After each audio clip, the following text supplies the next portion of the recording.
Hi Anil Nair here. Number system previous year question ఒక concept చూద్దాం sir. Question రూపంలో 249 K876 ఈ నంబర్ 6 తోటి డివైడ్ అవ్వాలి. 6తో భాగింపబడాలి అని అంటే ఆ నంబర్ 2 తోటి మరియు 3 తోటి భాగింపబడాలి.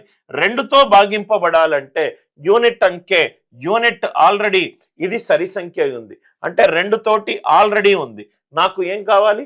3 తోటి కావాలి.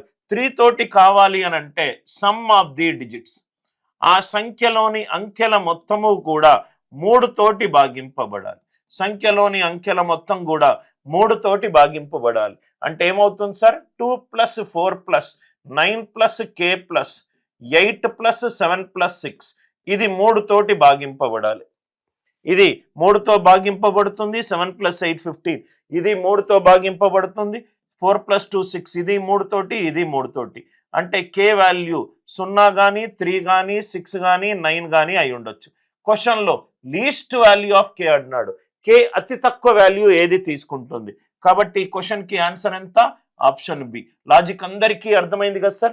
ఆల్రెడీ నంబర్ సరి సంఖ్య అంటే 2తో చేయాల్సిన అవసరం లేదు. 3తో చెయ్యాలంటే ఆ సంఖ్యలోని అంకెల మొత్తము కూడా 3 తోటి డివైడ్ అయి ఉండాలి. కాన్సెప్ట్ నచ్చినట్టు అయితే వీడియోని లైక్ చేయండి, షేర్ చేయండి, ఛానల్ని సబ్స్క్రైబ్ చేసుకోండి.